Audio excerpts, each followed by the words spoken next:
Thank you, and welcome to The Constitution Belongs to Us. A new amendment era is here. And I want to thank you all for your passion and commitment to solving the political crisis in America.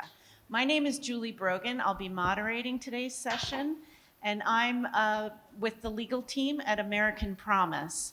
And we have a single mission, which is to pass the For Our Freedom Amendment to the US Constitution. And in this session, we're going to talk about the amendment process and Article 5 of the Constitution. And we're going to talk about the history of it, what some of the founders thought about amending the Constitution, and about the amendment that we're actually working on now, which is to remedy one of the biggest threats to American democracy, the influence of money in politics. So I'll begin by introducing each of our speakers. Then we'll have they'll each present the work that they're working on. We'll have some follow-up questions and then turn it over to you in the audience. So beginning on my far right is John Kowal. John is the Vice President of Program Initiatives at the Brennan Center for Justice at NYU Law School.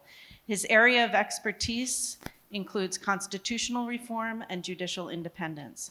John is the co-author of the book, The People's Constitution, 200 Years, 27 Amendments, and the Promise of a More Perfect Union, chronicling how generations of Americans have made our Constitution more democratic, more inclusive, and more responsive to the needs of a changing country through the amending process of Article 5.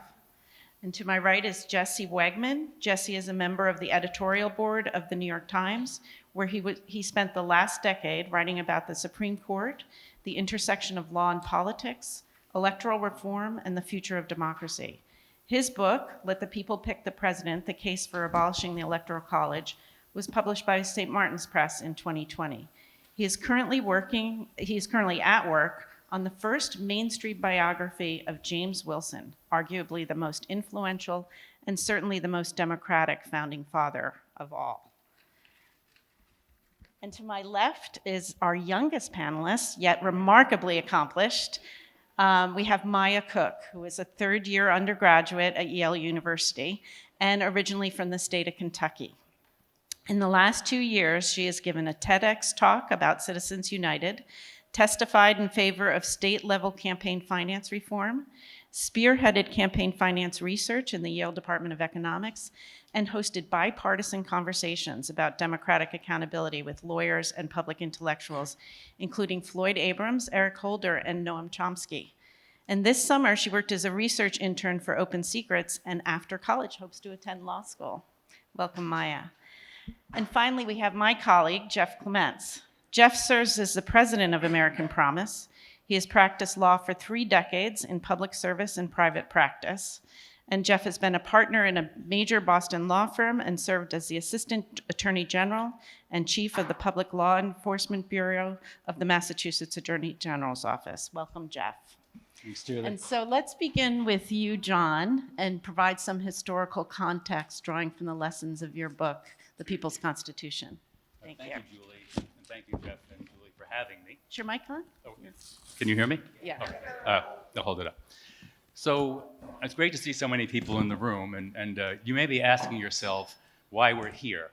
Why are we talking about using the procedure to amend the Constitution as if it's something that's easy to do? It's been 50 years since we last had Congress pass an amendment that was approved by the states. Given the political polarization and gridlock that characterize our politics today, a lot of people have simply concluded that it's impossible to amend the Constitution. It may never be possible again, or that it may be too dangerous to even try.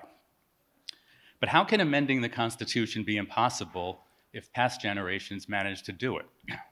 We wrote the book, The People's Constitution, my colleague Wilfred Kodrat and I, to really see what we can learn from the successes of the past and what does it tell us about the moment we're in today. The framers intended that the Constitution would be freely amendable. They never thought that it would be something difficult. The founding generation added 12 amendments to the Constitution in the first 15, 20 years of the Republic. And if you look at our history, 43% of the Constitution was added after the 55 men with powdered wigs left the hall in Philadelphia in 1787. So if past generations were able to make the Constitution more democratic, more inclusive, and more suited to the needs of a changing country, why can't we do that today? And that's really what we're here to talk about. When you take a look at how we've done it, and again, I commend my book to you, and I forgot to bring a copy to Wave, but it's actually a really good read. It was really meant to be a book that non-experts could get something out of, and the praise that I like the most about the book is when people say, oh, it was so clear, it would really help me understand the history. But when you take a look at this history, you find an interesting pattern that, for the most part, we amend the Constitution in waves. So there are short bursts of activity where a few amendments are passed in a few years, and these bursts have coincided with some of the most turbulent times in American history. So the first batch of amendments were ratified and added to the Constitution in the early Republic. And you have to go back to 1789 and the first Congress and the first elections, that the country had been torn apart by the constitutional ratification process. We don't focus on that, but at least half the country really worried about the Constitution. They thought that giving more power to the federal government would mean tyranny for them. It would mean, and that they were really concerned that there weren't protections for individual rights. So out of that came the idea of the Bill of Rights, and the idea that it was the promise of doing something about it is what probably saved the Constitution from a certain defeat. But in a short time, we added these amendments, which we truly value today as like integral to the Constitution. Then in the aftermath of the Civil War, there was a moment in time when a new political party, the Republican Party, swept to huge electoral victories at a time when the Democratic Party was completely compromised because of its support of slavery, and so you had, in a 5-year period, 3 very significant amendments added to the Constitution. Arguably the most important amendments, even more important than the Bill of Rights. The 13th Amendment ended slavery. The 14th Amendment guaranteed equality and equal citizenship for every person born in the United States. And it's been the root of so much progress in our country. The 15th Amendment was the first voting rights amendment. It gave, at least purported to give, voting rights to African American men, not all people, but it was a step in the right direction. And then you have another burst in the progressive era. So in the decade of the 1910s, after a kind of a stultifying 20 years of Republican control of Congress, control of state legislatures, that had kind of crushed a spirit of populism and progressive thought, there was an amazing wave election where progressives came roaring to power that no one saw coming. And in a 10-year period, we added 4 amendments that were also highly transformative in our country. We gave a legal basis for the income tax, which is the basis of all modern governance. We changed the way we choose senators, taking it away from corrupt and inept state legislatures and giving it to the people. We gave women the right to vote, which was the largest democratizing event in American history. And we also adopted the experiment of prohibition, which turned out to be a disaster, but people thought they were doing something good at the time. Then you go to this civil rights era, and again, another moment where the country was coming to terms with our legacy of racial subordination and injustice. And in a 10-year period, we adopted 4 more amendments, 3 of which were voting rights focused, 1 of which had to do with presidential succession after President Kennedy. So it's now been, but what I want to point out, though, is that each of these moments of ferment were then followed by decades of inertia and inaction. So after the last founding era amendment, it was 61 years before the Reconstruction amendments. It would be another 41 years until the progressive era thought out the process, another 40 years until the civil rights era. So now it's been 52 years since Congress last proposed a successful amendment. But if you look at that history, maybe we're kind of coming to like one of those changes. So how do we know when a new wave might be coming? In the book, Wilfred and I identified various factors that tend to coincide with kind of renewed interest and renewed people power around amendments. So I can't get into all of them, but the most common galvanizer of interest in the constitutional amendment process is a public that's unhappy with decisions of the Supreme Court.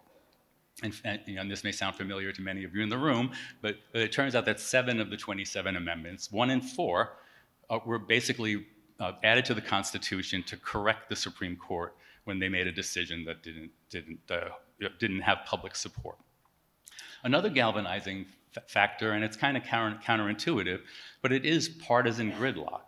That, if you look at the sweep of American history, for much of our country's history, we've been a divided country. We've been a country that ekes out small wins. It can feel very frustrating.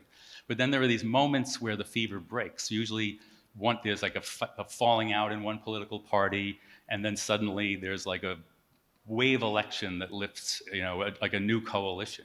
And very often that's the thing that kind of suddenly makes change possible, but only for the people who've been working during the difficult periods. So, it's the people who laid the groundwork and fought for it when it wasn't easy can then really suddenly have this incredible wind at their back. For inspiration, where I look is the turn of the 20th century, and what became the Progressive Era amendments. It was a time of the Gilded Age, and many people talk about today as being a second Gilded Age. But when you have to think about the situation, it's pretty similar. So the country in the early 20th century, as now, was very sharply polarized along regional lines. At that time, it was the East and the Midwest, more urban, against the heartland, the rural part of America, which is a much bigger part of America. Our politics was highly gridlocked.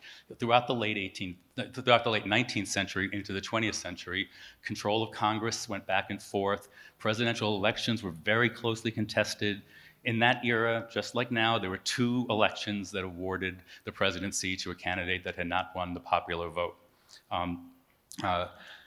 Also, there were just kind of other factors of change. Immigration was changing the country in ways that strengthened us, but caused a lot of concern. Economic inequality was rampant. The system was wired increasingly for corporations and the wealthiest at the expense of everybody else. New technologies were changing the way we live. As all this was happening, there was huge pent-up energy for reform. And like in the early 1890s, there was a populist movement, but it was always stalled, And so Congress in the 1890s passed this amendment that would have given the people the right to choose senators, but they couldn't get it through the Senate. Women were fighting for the right to vote. So it was very hard to get any traction. And I like to read just an excerpt of an editorial from the Washington Post, because it kind of summarized the popular wisdom at the time. And so there's more than one of these editorials, but there's one from 1899 that we have in the book. The editors of the Post say, "It is true that there is some dissatisfaction with the Constitution as it is. This is shown by the frequent proposal of amendments and by the earnestness with which they are pressed on the interest of Congress. There have been demands made on Congress for a submission of a woman's suffrage amendment, an election of senators by popular vote amendment, and various other amendments. Not one of them has any prospect of getting over this almost impossible route. For that reason," the editors concluded, "we may properly conclude that the Constitution is unamendable." 10 years later, Congress passes the income tax amendment. 20 years later, there are 4 new amendments to the Constitution. So sometimes you don't have to always believe the popular wisdom. With that, I'm going to pause. I'm sorry. Next, let's hear from you, Jesse, about this founding father who I had never heard of until I met you. Well, I'll say, I'm doing my job as a member of the editorial board, writing editorials and being an amendment skeptic. I've written editorials that sound disturbingly like that one. So I will be thrilled if, some years from now, another gathering like this reads one of my editorials and laughs about it. That was I think John really did a great job of putting into context the actual history of amendments, as opposed to the way we often talk about them, and how much more possible amendments become at certain touch points in American history. And I think we've all agreed that we are either in or very rapidly approaching one of those moments. And so they don't come around often, and we should seize them. I will talk just briefly about James Wilson, my founding father, the one I'm writing a book about right now. And I apologize to anyone who was at the event last night. There's going to be some repetition here. But I became interested in James Wilson. I also didn't really know who he was before I started my book on the Electoral College. And I went to law school. so I was kind of, I was a little embarrassed that I didn't know who this founding father was.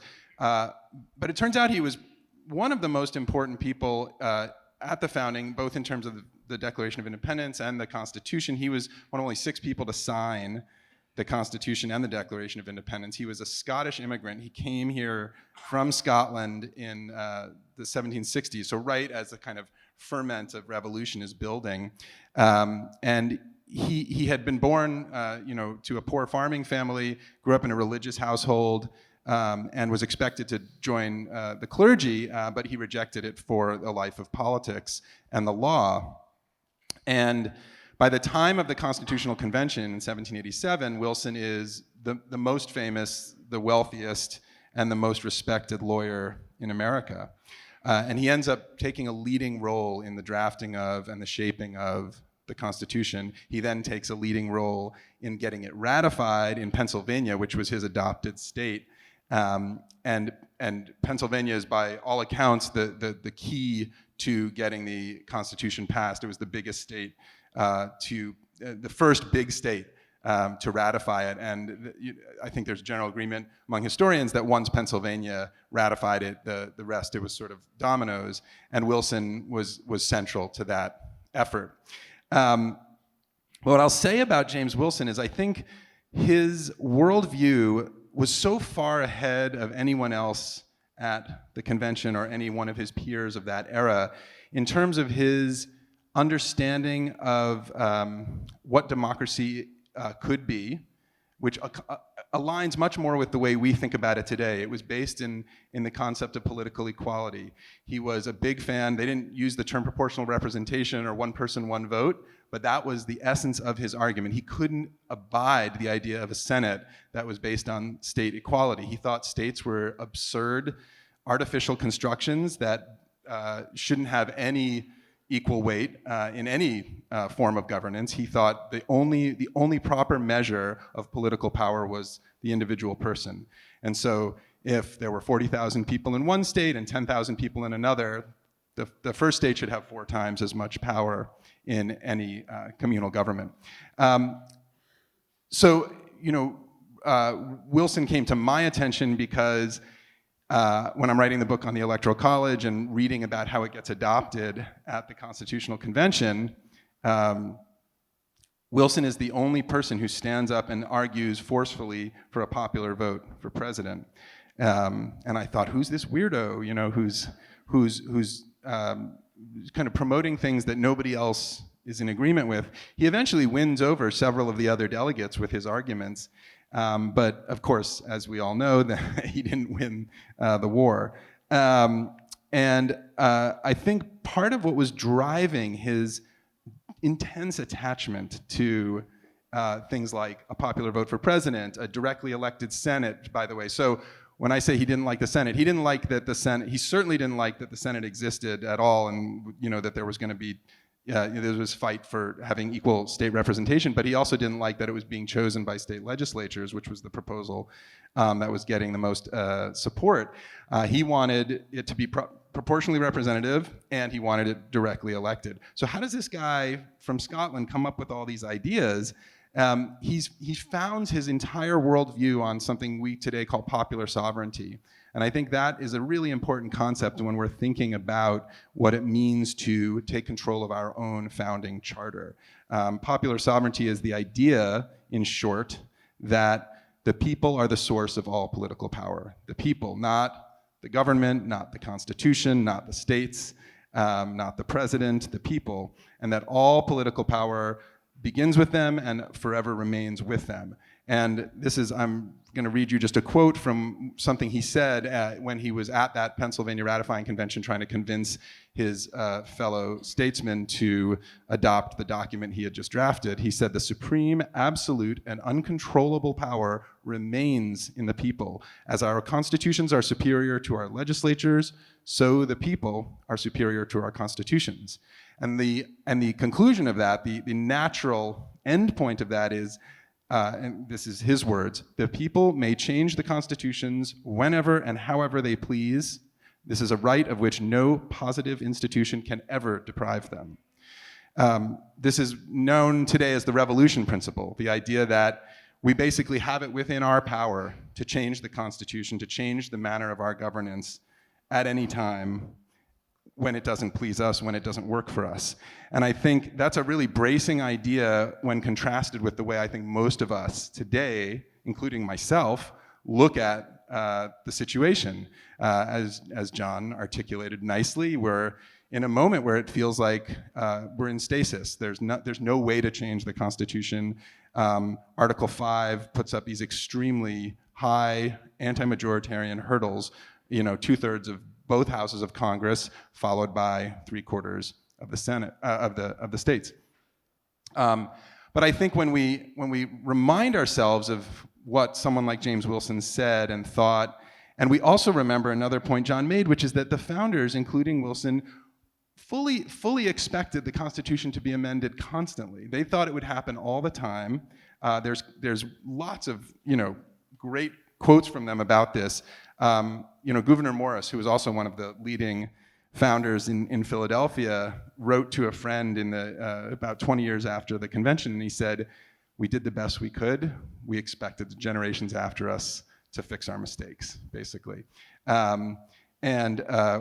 Wilson says, in talking about the people's authority, he says, "From their authority the Constitution originates. For their safety and felicity it is established. In their hands it is clay in the hands of the potter. They have the right to mold, to preserve, to improve, to refine, and to finish as they please. A majority of the society is sufficient for this purpose." So that's also kind of a striking comment, right? We think of Article 5 is almost an insuperable barrier, and Wilson is saying essentially a majority. Now, obviously, he didn't win that point, but I think the founders saw majority as easier to assemble in that era. I think there was a general understanding that people would work in the interest of the country, as opposed to there weren't national political parties at the time of the convention, so there wasn't this expectation of polarization that we now see today.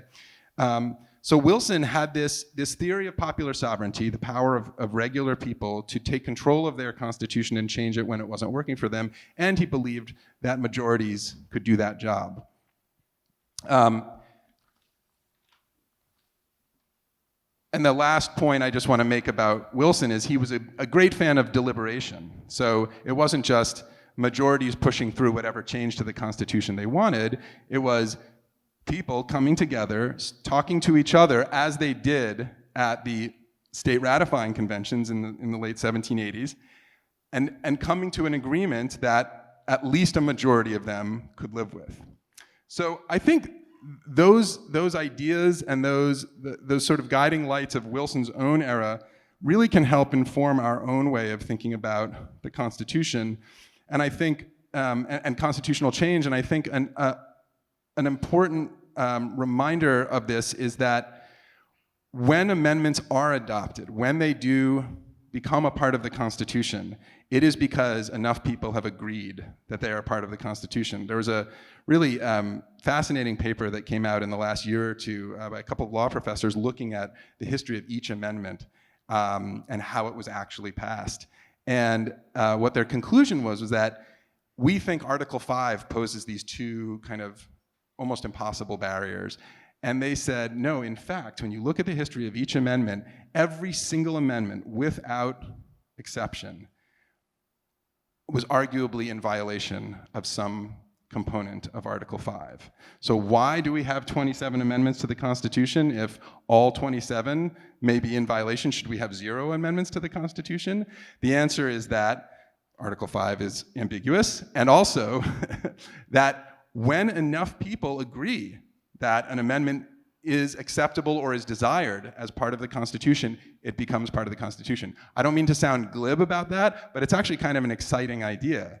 Because what it means is that when you generate enough popular support for anything, whether it be removing money in politics, or treating women equal to men in the political realm, or giving African Americans the right to vote, things that seem obvious to us today. You need to, when you generate enough public support for that, you can then get an amendment to the Constitution. So the public support kind of has to presage the amendment process. John was talking about the 19th Amendment guaranteeing women the right to vote. In fact, many states had already guaranteed women the right to vote before the 19th Amendment. So that was a movement that had been going on for decades, right? It had started with the suffragettes in the middle of the 19th century, who fought for decades to put that in front of the national consciousness. Of course, there was a lot of pushback all along, but by the time you got to the early 20th century, there was a lot of support on the ground, which happened in the states. So I become, although I am an amendment skeptic, and I remain an amendment skeptic, I'm very much appreciative of the work that they did and that American Promise is doing to generate this kind of public support, the popular sovereignty element of it, at the local level and among regular people, because it's the only way any change has ever occurred in the country, and it's the only way any change is going to occur. So the book on Wilson is going to kind of articulate these ideas in greater detail. By the way, the reason you don't know him is he died in disgrace only 10 years after the Constitution in the back room of a tavern in North Carolina while on the run from the law. So it's a little bit of American. He was a sitting justice of the Supreme Court. The court was missing a member for the whole term because he was hiding in a tavern, and he was in deep debt. And so he died of malaria in the back room of this tavern. It's a tragic story. It's partly why it's a fascinating story, but that's why you don't know about him, in case you've been wondering all this time. Anyway, so I think Wilson is a way of rethinking about what some of the founders envisioned for us and how we can bring that to life in the 21st century. And I think it's very exciting because we're in a moment where we're, I think, reevaluating so much of how this country was founded, on what principles. We're having lots of arguments about the founding and about our history. We have a Supreme Court now that is deeply dedicated to at least in theory, to the idea of originalism. And yet I think there's a lot of misunderstanding about who the founders were, or who some of them were, and what they actually believed. So I'm excited to be able to bring someone like James Wilson back into the story and to complicate and reinvigorate the narrative of the founding. Look forward to the book. Thank you. And now we're going to turn our attention to the amendment that we're working on.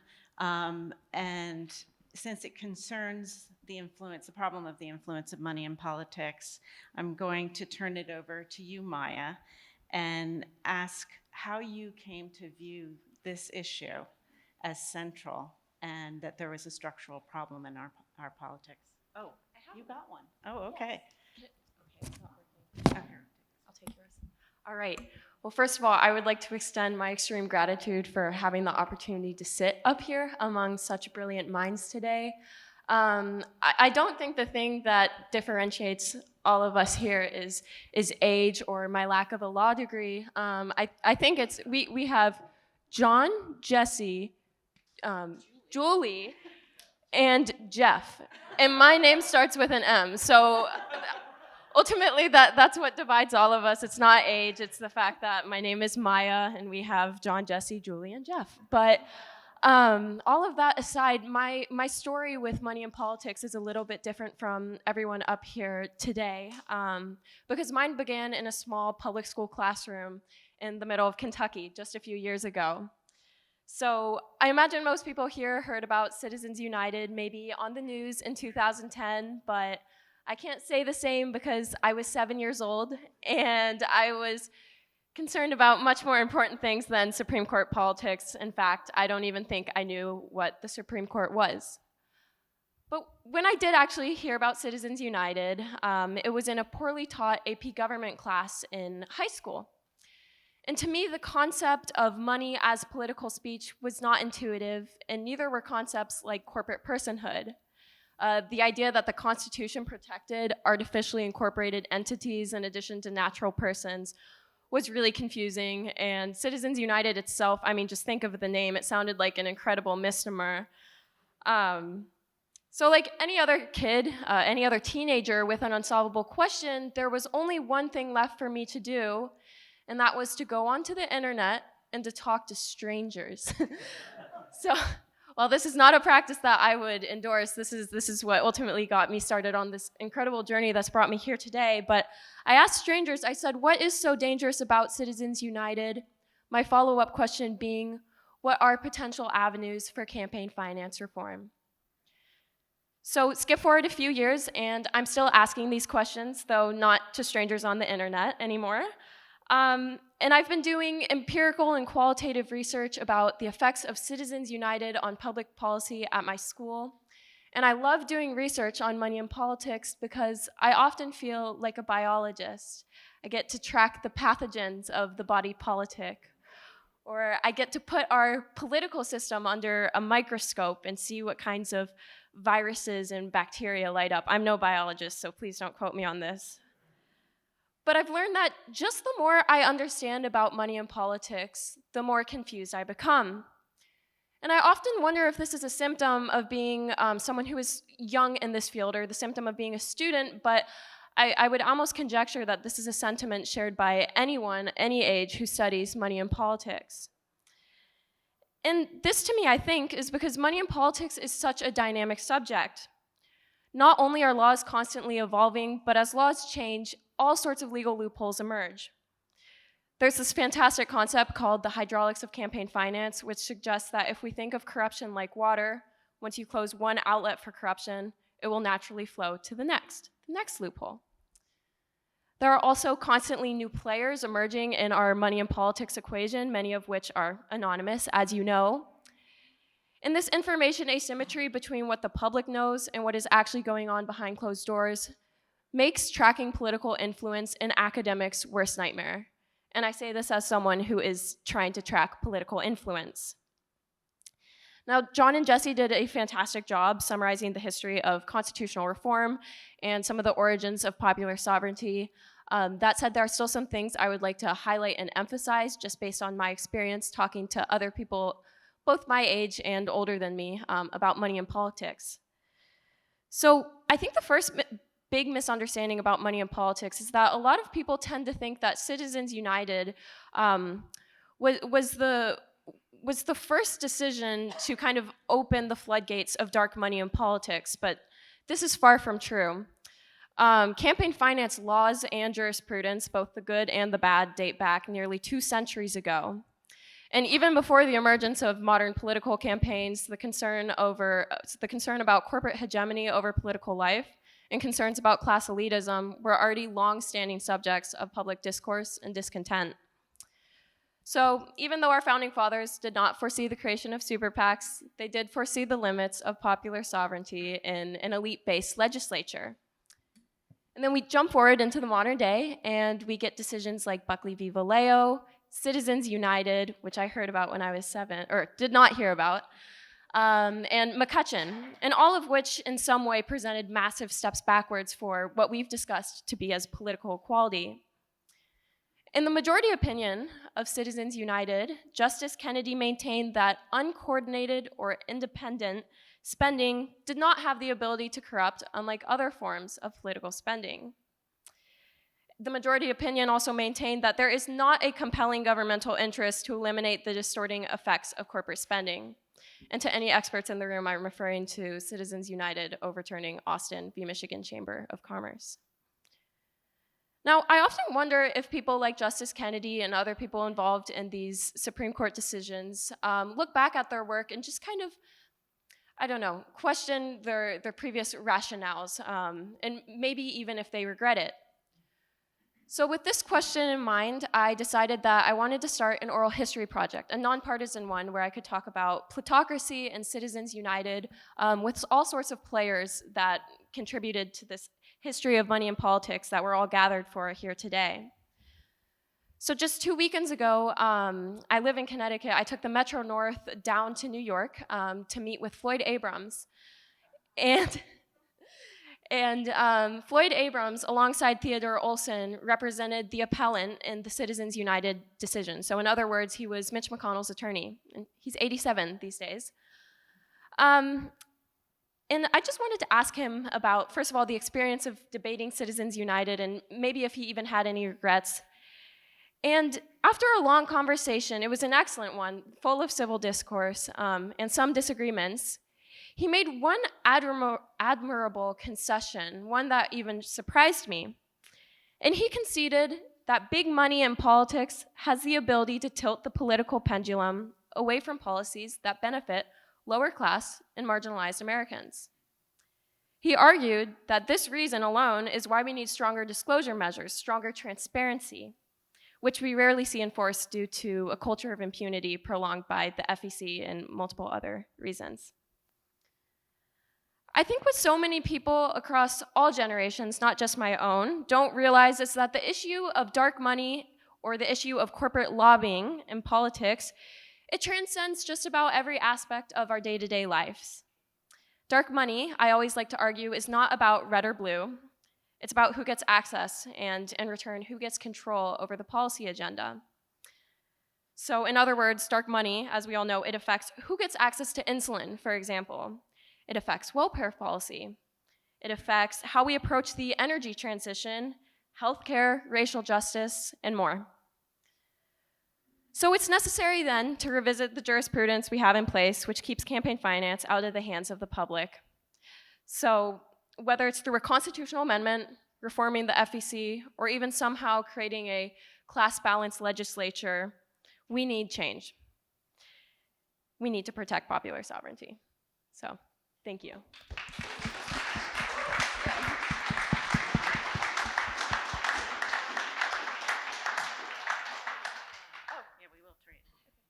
Okay, that was excellent. Thank you, Maya.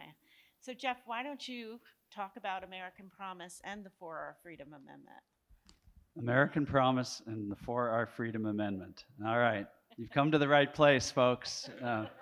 Thank you, Maya. That's outstanding. Jesse, John, always a pleasure. Jesse puzzles me. He always starts with the Constitution is unamendable.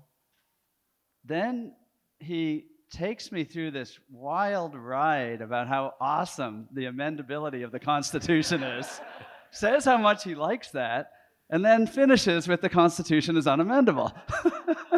While sort of saying at the same time, but if we actually try it, we'll probably get it, because when you convince the public, you win. And so you puzzle me, my friend. It's a reporter's natural skepticism. So I want to say something about the why the 4R Freedom Amendment will be ratified, and probably within the next decade. But before I do, let me read it, in case you haven't gotten to the American Promise Cafe, which I think, are we on the lower level now? Yeah, so it's downstairs on the lower level, and picked up your napkin. It is so simple, so true, that you can write it on a napkin.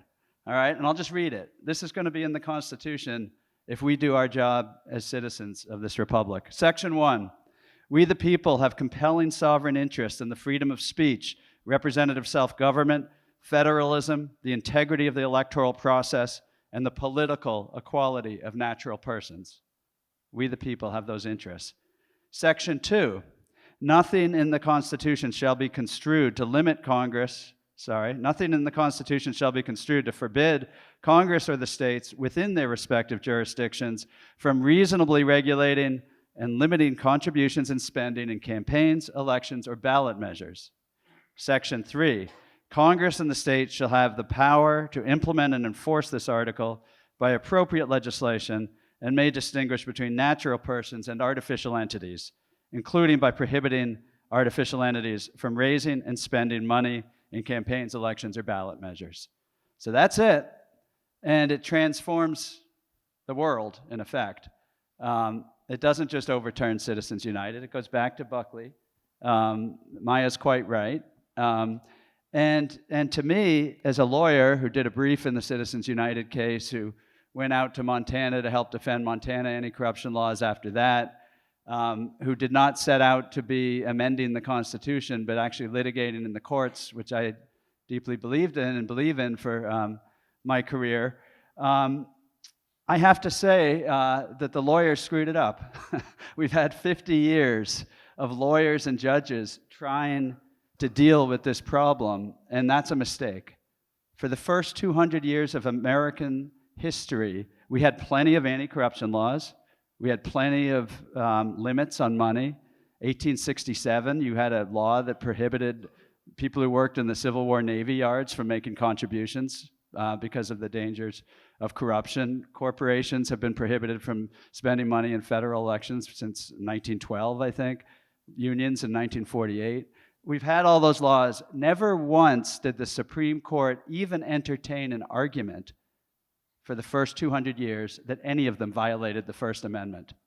There were 3 cases that came up in the late 40s and 50s where somebody tried to make the argument, especially after the unions were regulated, saying it violates the First Amendment. The court wouldn't even hear it. They said, give me a break.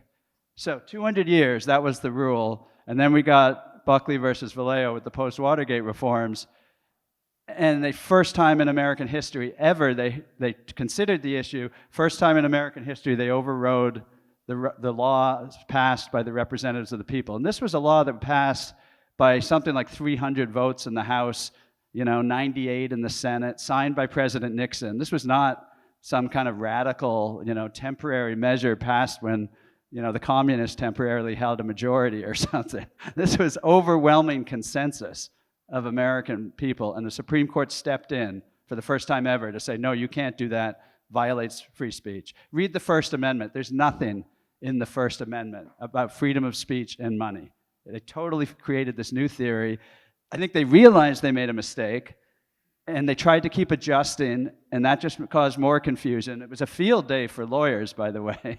So they had something like 24 cases in the next 2 decades after having none in the first 200 years, where they struck down laws and applied the First Amendment to state, federal, even local laws.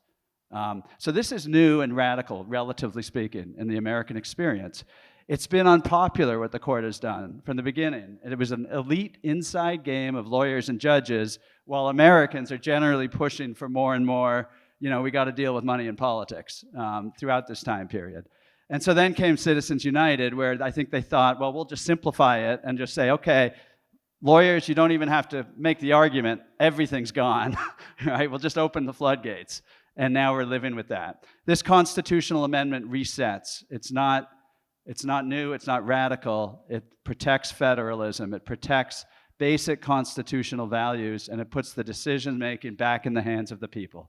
So the key is, how do we get it? Because the lawyers and the judges who have screwed it up are not going to fix it. And we don't have much time, folks, on this. So we got to do it. So I'd like to talk about American Promise, and I have a few slides, I hope. There's one of them. That's Kenny. Where's Kenny? Is Kenny in the room? There's Kenny. He looks even better in real life. Check out Kenny. All right. So these are the eras John Kowal talked about. It's a real thing. And the first step, I think, to considering not only whether we want to do this, whether we think we can do it, but maybe we have an obligation actually to try, and it's a self-indulgent luxury to say, oh, it's unamendable, because then we don't have to try, right? But you look at the history, what if they thought that? You think it was easy to get the 19th Amendment for women to vote? An all-male, unelected Senate did 2 amendments, one's giving women the vote, the other saying that, okay, we'll go face the voters, like James Wilson originally wanted. But they got both of those amendments. None of them are easy. It's always been hard. Oh, but we're more chaotic, we're more divided, right? And I keep learning from Jesse, and I had not realized, I sort of had heard of James Wilson, but I had no idea who he was, to confess. But a Supreme Court justice on the run. I mean, it's always been crazy in this country, people.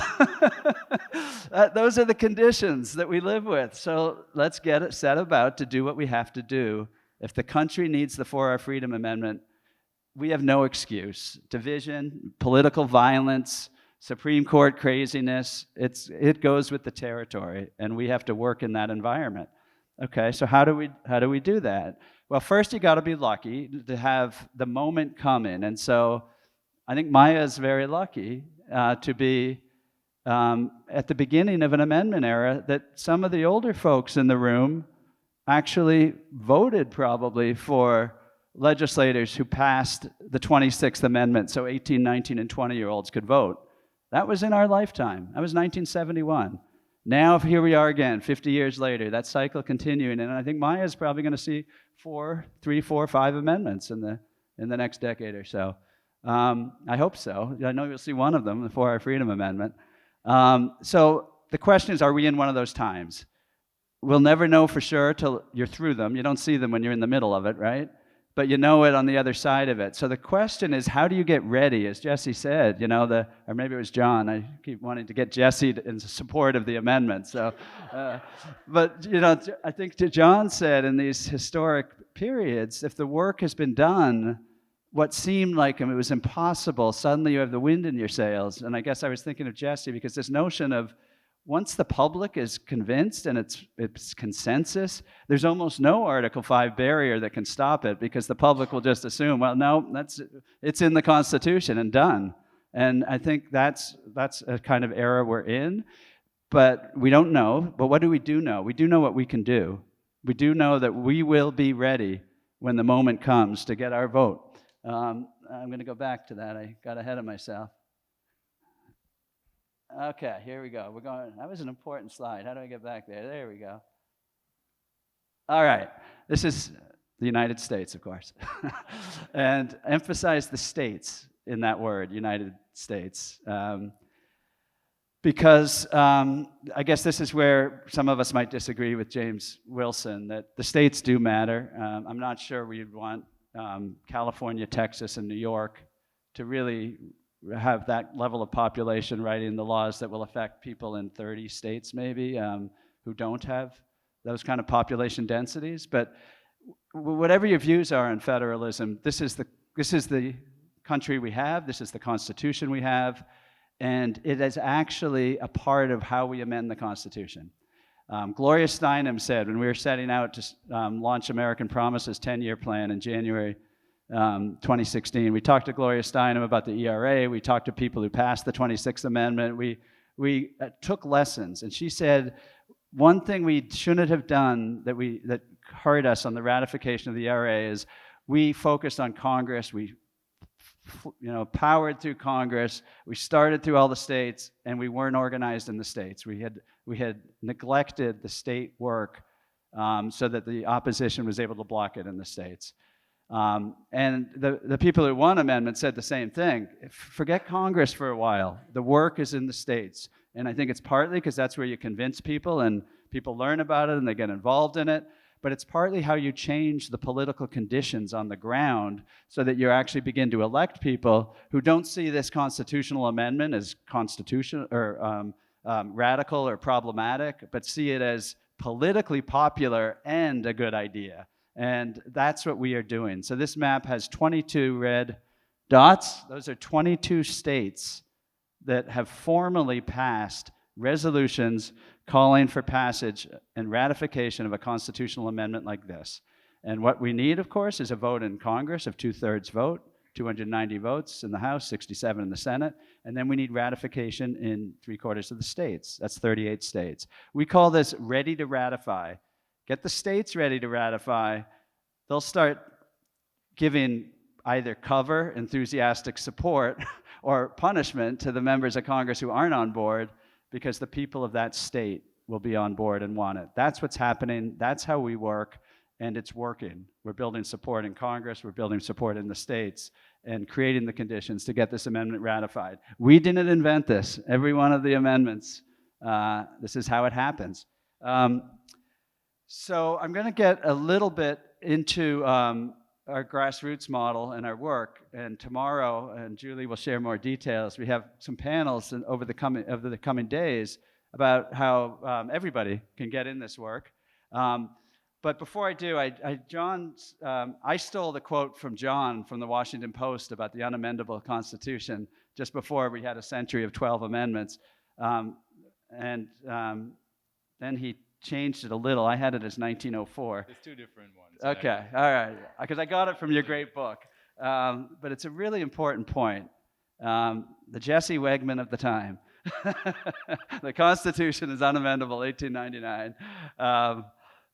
And then here's another one. Women's suffragists are lacking in consideration. Having been beaten in Pennsylvania, New Jersey, New York, and Massachusetts, it is their obligation to stay beaten. That's the New Republic, 1915, 5 years before the 19th Amendment was ratified. All right? Here's one more. Marriage is between a man and a woman. Barack Obama, 2008. All right? So the conventional wisdom can change like that when the people start doing this. And although equal marriage was a Supreme Court decision, it was, if you remember, similar state by state. Ask Americans, trust Americans to handle constitutional debate and argument and then find consensus. That's what they bet on. That's what all amendments bet on. That's what we're betting on. And it usually never fails. Because if you do the work, Americans will end up in the right place. And this one, we're starting with 86% support. Republicans, Democrats, Independents. This is not like equal marriage where we have to really change minds. We have to just believe in ourselves, and we'll do it. So how do we do that? Well, this is some of the work in the states. We do convenings. That's why we're here with coffee and napkins with amendments on it. And we have our National Citizen Leadership Conference. And that's really important because this isn't easy, and it's long-term. It's a 10-year game plan. We learn from each other. We don't have a double secret plan. We have a really good plan.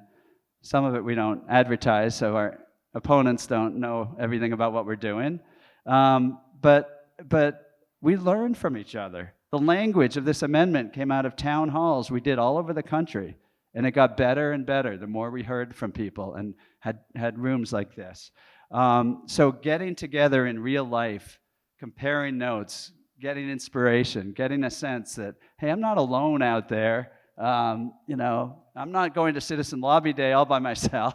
This is a national movement. We're connected. So we bring our state work up to Congress in our National Citizen Lobby Day every year, where people from the states are actually meeting with their constituents. We do legislative meetings in the states. And the we, by the way, is you, is volunteers. And we have our job at American Promise is to support that, but it's done by people who are working in their communities, in their estates. Many in the room are here who've done this work. Raise your hand if you're a volunteer at American Promise or have taken any volunteer action on this amendment. Now look at that. All right. Thank you. So talk to those folks about what it's like, and they've been at it a long time. It isn't easy, but the progress is very real. Freedom is Brewing events. We can't forget that. Now I lost it again. Sorry. Oh my God, I really messed it up. Well, maybe. Yeah. Well, now I've really done it. So freedom is just before the beer too. Freedom is Brewing events. We often go into states, and these convenings in the states are really important. Tabling at fairs and festivals, and then doing state campaigns, like the Protect Maine Elections campaign right now is on the ballot in November. Letting people vote on this, forcing the issue. It's a binary decision. You're either for it or against it. We have to make our politicians be for it. We have to win campaigns. This is not just, there's Caitlin LaCase, who's running the Protect Maine Elections campaign. Talk to her. The lobbyists will show up. They will try to stop us. And we get stronger every time we have the fight. So these ballot initiatives are really key. All this work is really crucial. And so it's actually happening. So it really doesn't matter, which is why I kind of have a little bit of jest with Jesse, because nobody knows. Are we able to amend the Constitution? We won't know until we've done it, right? I'll be the first to say that. But what we do know is that we have agency. We have, we're citizens in a republic, and so we have a choice. We can try, or we can say it's unamendable and not try. So what we have seen in the country, no matter what state, no matter what political viewpoint, is the American people are much more ready to do this, are doing this. We rarely hear, oh, it's unamendable. we say, great, where do I sign? How do I help? And so that's a side debate that is kind of interesting, but in the end, it's not up to us to decide. We don't decide if it's amendable until it is. All we can decide is, will we do anything? And that's what American Promise is about. Great. And I get my cue. Okay, thanks. Thank you, Jeff. That was great. I do have a couple of follow-up questions. And if I may, I'll begin with you, Jesse. And I'm really curious what you think James Wilson would have thought about the amount of money in the American political system today. Well, I will say, first of all, I think I love Jeff's enthusiasm, and you should definitely listen to him more than you listen to me about this, because he's right. That's the only way you find out is by trying. I think I don't. That's a hard question to answer. As you know, Maia helpfully pointed out, campaign finance considerations and money in politics, I should say, as goes back to the founding. Wilson himself was an aristocrat. He liked to live very well. He was a speculator. This is why he was in so much debt that he got thrown in jail twice. And so how he thought about money and its influence on politics, I think, is there's probably a lot of different ways that could go. He has no specific comments about it. But I will say that I think that that money, to the extent that money in politics interferes with the expression of popular sovereignty, I think he would clearly be on the side of the angels here, right? He would see that it is impossible for a people to take control of their own government and to take control of their own governing charters when dark money, and especially dark money, is rampant.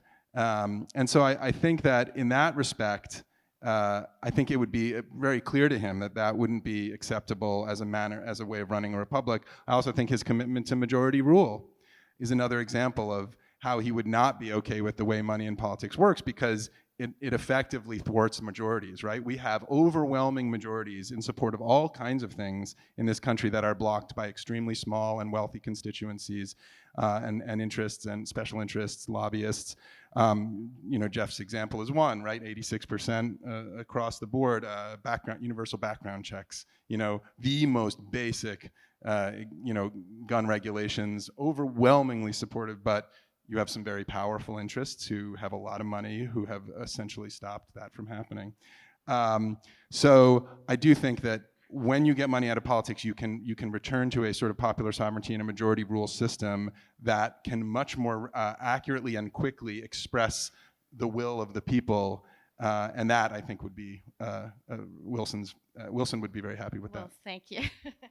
And John, speaking of history, I have a question for you. Where do you see the most energy today in the amendment movement? Before I answer that question, I'm going to take the liberty of saying something I wish I said, because just from what I've heard in this conversation, to understand the progressive era, I was talking about that, but campaign finance was at the very root of what people were concerned about. I mean, the Senate was viewed as incredibly corrupt. There were many senators who were on the payroll of, copper magnates and the like, and even the income tax amendment. I mean, it really was that the wealthy had wired the political system. They bought senators. Like the main opponent of the income tax was Nelson Aldrich, who an enterprising reporter called the senator from Wall Street. He was really from Rhode Island, but he didn't care about the people of Rhode Island. He only cared about Wall Street. And so the power of popular anger about money in politics, I would not minimize the importance of that. And that's why I want to say, I think this is, when you think about the landscape today, we talk in the book about the green shoots of interest. Like, it has to start somewhere. And I think the renewed interest in the Equal Rights Amendment is very telling. People assume that it was a dead letter, but then as part of the Me Too movement, the female majority Nevada legislature said, well, we want to ratify the amendment. And so, I think that's exciting, and that's not over. I think there's also a lot of interest right now in the Supreme Court reform. And I think that there's, percolating interest to do something to create a system of term limits, but more than term limits, regular appointments. So it isn't the case that one president gets 3 and this next president gets none. It would just be, less politicized and more consistent. There's a lot of interest in the right to vote. I think that's a higher hill to climb because there, unfortunately, it's such a politicized issue, but our Constitution does not affirmatively say there's a universal right to vote. It just, state constitutions say that, but not the federal Constitution. But in terms of the landscape today, I think where you really see the most interest and the most promise is what you're working on, Jeff and Julie. I mean, I think this is an issue, I believe, whose time has come. I don't minimize the challenge of it, and all of that. But I think a bottom-up approach of getting people on the ground caring about this issue, I mean, it's just people, I mean, quite apart from what political actors want, and they want access to money and all of that, although some of them might be sick of the raising money, but people don't care about that. People see this as wrong. And just the way the Senate couldn't stop the direct election of senators forever, they finally were outnumbered. I think that I would say that's the issue that I see kind of percolating up the most. Great, glad to hear it. And so, since we're talking about what has energy, your generation has a lot. And I'm wondering if they are talking about constitutional amendments and the issue of money in politics. Oh, Yes. Thank you so much. My generation, yes, we are talking about money in politics, but I think the idea that the Constitution is unamendable is not unique to just older generations. I think it's a sentiment shared by everyone, including people in my generation.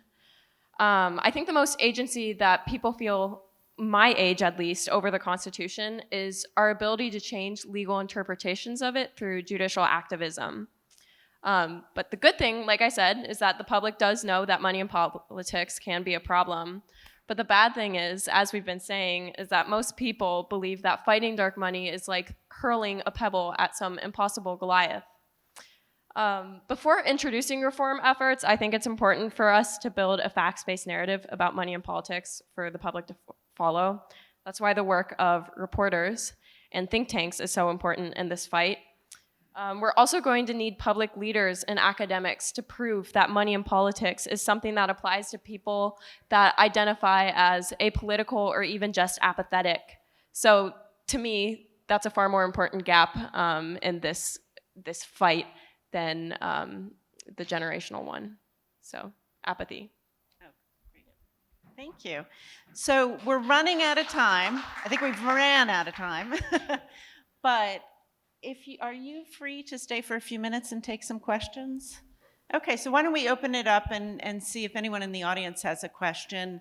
And Jure, I have to turn this over to you. Yeah. Anyone any questions? I'm going to go back here, actually.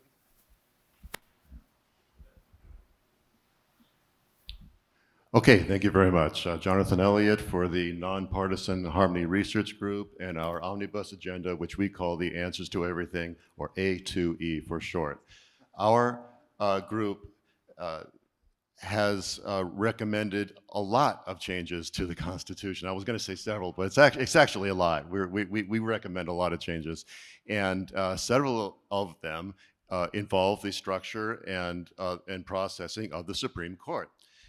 As John was mentioning a few minutes ago, and we have a lot of ideas which go beyond the scope of this discussion. But generally, my question is: the Supreme Court has given itself the power of judicial review, since Marbury versus Madison way back when, 1820, I believe, and we're afraid that even if we can get the Congress to agree on a certain set of amendments which would limit the power and functionality of the Supreme Court, and that's non-trivial, but even if, we're afraid that the Supreme Court, even if they pass that law, the Supreme Court will just say, well, throw it out. It's unconstitutional. How do we get around that? I mean, yeah, we can, even if we get the states involved, well, maybe, and that's a hard challenge too. But my question to the panel is, how can we get around judicial review, especially if we are attempting to pass a constitutional amendment to limit or even eliminate judicial review? Jeff. I'll be quick because I think Jesse wants to say something too. Constitutional amendments overrule. Is this working? Oh, overrule the court, essentially. So the court was firmly of its opinion in the Minor versus Happersett case. What is that, you might ask? Thank you. that was the case that held that women have no right to vote. After many years of advocacy, many years after Seneca Falls. So, you know, it was the Citizens United of the day, in some sense, for the equal right to vote. There was no question when the 19th Amendment was passed. That case was dead, and the Supreme Court respects that. That happened over and over again. John mentioned 7 amendments overruled the Supreme Court. The court respects amendments, and this court will too. That's why the amendment's so important. On the napkin, which you can get in the cafe downstairs, that's Section 1 stuff about we the people have compelling interests and lists federalism and freedom of speech and all of those things. That's basically guidance to the court, because most of those the court took off the balance of money versus free speech. And this is it's a napkin, but it tells the Supreme Court, you got to put those back on the balance. So there'll still be Supreme Court decisions. Some will be right, some will be wrong, but it will be much more balanced towards the people having the leeway in our elected representatives to pass anti-corruption laws. And I am, no matter the Supreme Court's challenges of the day, which are serious indeed, I think the Supreme Court will always respect constitutional amendments that go through the rigorous Article 5 process and establish a new constitutional rule. Yeah, I would just add that, you know, I am no fan of the current Supreme Court, and if I've said this frequently in what I write in the paper, and I say it in places like this, but I agree with Jeff. The court, for all the power it's arrogated to itself, and for all of its arrogance in its attitude toward its own role in our constitutional structure, I agree. I think there's no question that a constitutional amendment that's passed and actually entered into the into the document as the 28th Amendment would command their respect. I mean, Dred Scott is another perfect example, right? Dred Scott says in 1857, I think, black people cannot be American citizens. Now we fight a war over that, but within 8 or 9 years, we have a constitutional amendment saying the exact opposite and overturning that worst of all Supreme Court rulings. And the court didn't, you know, the court found ways to avoid applying it in the full spirit of that amendment, of the 14th Amendment, but certainly it can't just reject it. And I think the premise of your question is when it's targeting their own power, would they be even more likely to try to avoid applying an amendment? I just don't see that happening. I think this court, they work for us as much as that may have been forgotten over recent years, but you know, they work for us, and I think you show them exactly how much people support a particular constitutional change by passing an amendment like that. Thank you.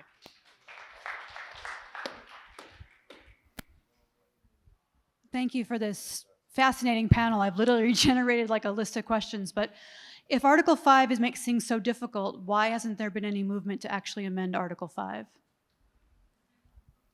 Well,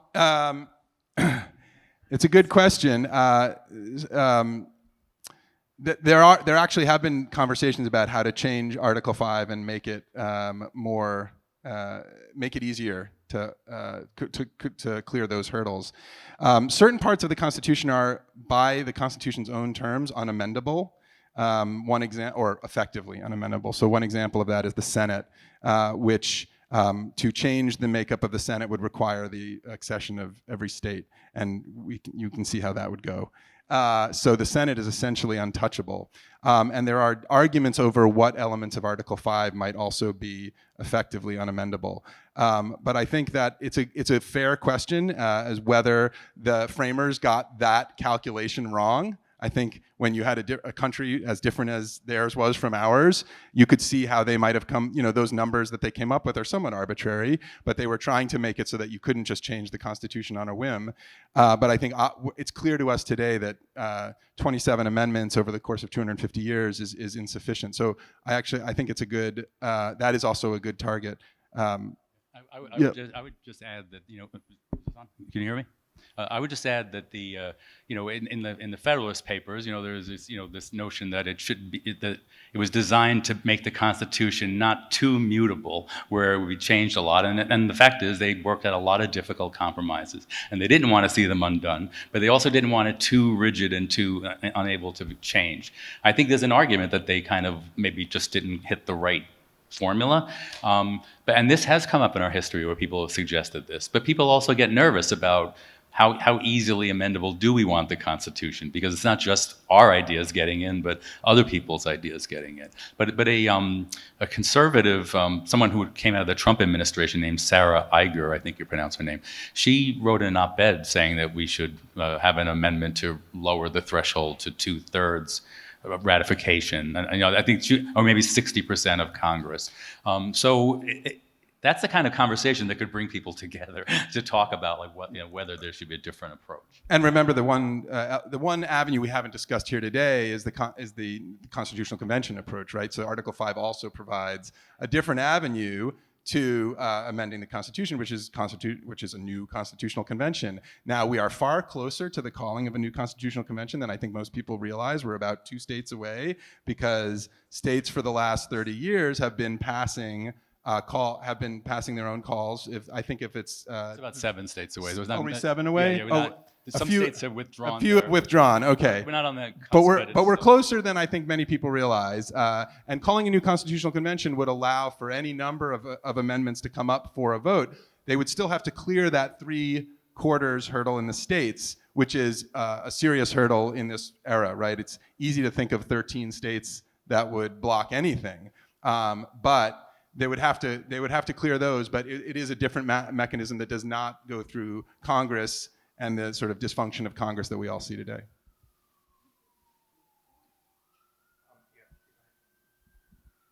Hi, question for John and anyone else who wants to chime in. Setting aside the difficulty of an amendment, one of the things that we used to hear in the 90s and the 2000s, particularly from brilliant legal think tank people like at the Brennan Center, was that this issue of money in politics is so complicated, hydraulics, this and that and the other, that it really shouldn't be addressed by 3 paragraphs on the back of an envelope and town halls and voters in Maine. It should be legal experts and lawyers and law clerks and Supreme Court justices who write 100 or 200-page opinions on this. And I don't hear that argument as much anymore, and so I'm just wondering, from your sense, within the legal community and the constitutional lawyer and historian community, is that still an argument that's live, or have people kind of moved on from that and like, oh no? Well, so just process-wise, which is going to get us better language, a 100-word opinion or Jeff's 3 paragraphs? Yeah, so money in politics was one of the founding issues of the Brennan Center. It's one of the reasons we exist, is that there was frustration that groups like the ACLU were adopting this, freedom, money is free speech, and that we needed an approach that valued other things. For a long time, it just felt like the Supreme Court made the mistakes. The Supreme Court should be the place to fix it. A lot of work went into that, and you saw the deck being stacked, where every time there was a case brought, it was a further erosion of the protections over and over and over, and people started to wise up about that. But I think now it's just really the composition of the court since Donald Trump made 3 appointments. It just, if Hillary Clinton had become president, it just would be an alternative universe where actually there might have been an opportunity to rethink all of those cases and do it through the courts. And that's a very legitimate way. The court should be allowed to correct its mistakes, but that ain't going to happen for a very long time. And at some point, you just can't leave law solely to the legal experts or even to the politicians. At some point, to the judges. At some point, the people have to step in. And I just think there was a sense of possibility 20 years ago, and now, it's just not possible with this court. Can I add something to that? I think it's, first let me say the napkin is the constitutional rule. I know Derek knows this. The laws will still have to be passed, and it is a complicated area. But the napkin is a virtue, not a vice, because it recognizes the complexity. It recognizes that maybe 5 unelected judges who've never run or served for dog catcher, let alone anything else. They know nothing about electoral politics. They really don't. And that didn't used to be true. That's the Supreme Court we have today. The question is, should they answer these complicated questions and try to figure out AI or digital currency or foreign governments running money through super PACs and dark money vehicles? Or should the people and the elected representatives who actually are closer to the problem? This says the latter. It doesn't say what the answers will be, and we'll have lots of different answers over time, but it is a principle that the court tried to do it itself, and part of the fundamental problem isn't just the answer they got, which was a disaster. It was that the court decided these complicated questions should be decided by 5 justices, and then let the lawyers bring the cases, and they removed the issue from the people where it had been for 200 years, and we did much better with those results. So it's really a question of who decides. Sandra Day O'Connor had run for office. She had served in the Arizona State Legislature. She'd been the Senate Majority Leader in Arizona. Her good friend, William Rehnquist, was a political active person before he was a judge. They knew politics. Both of them thought that the court way overreached and thought what the court was doing was wrong. And the reason we got Citizens United is the conservative justices like Sandra Day O'Connor and Rehnquist. Sandra Day O'Connor retired, and Rehnquist died. And we got judges who have never run for anything. And we won't get judges who run for anything because of the process until we can fix the Supreme Court appointment process. We're going to have people who aren't on record of having ever said anything controversial. Jeff makes a really good point about what role the Supreme Court should take in making certain decisions about our lives and about our government that they may not really understand or have any expertise or should have any authority in. And I would just point out that another recent example of that is the issue of abortion. And this court did use that argument last year in striking down Roe v. Wade. They said this shouldn't be a matter. The court stepped in and wrongly set a rule that bound the entire country, and really this should be an issue for the people's representative. Now, I am not personally defending that opinion, and I think there's very good arguments why we should constitutionalize a woman's basic right to control what happens in her own body. But let's just take it on its own terms. What ended up happening, or what we are watching play out right now, is that, which is the people are responding, and we are seeing actual on-the-ground political engagement from people in all parts of the country. Speaking of Kentucky, with Maia, Kentucky, one of the reddest states in the country, struck down an effort to ban abortion in its own constitution. So we're seeing the whole political climate and the whole political landscape change as a result of the people having more engagement in issues that directly concern them. So while I'll put aside the merits of the abortion argument, it is an example of how when people become engaged, we find out what people actually want. And that's a great thing for a republic. And that's a great way to end this session. Thank you all for coming. And we do have hard copies of the amendment that are not on disposable napkins. And it's also on our website. So thank you for coming, and have a good rest of the conference. Wow,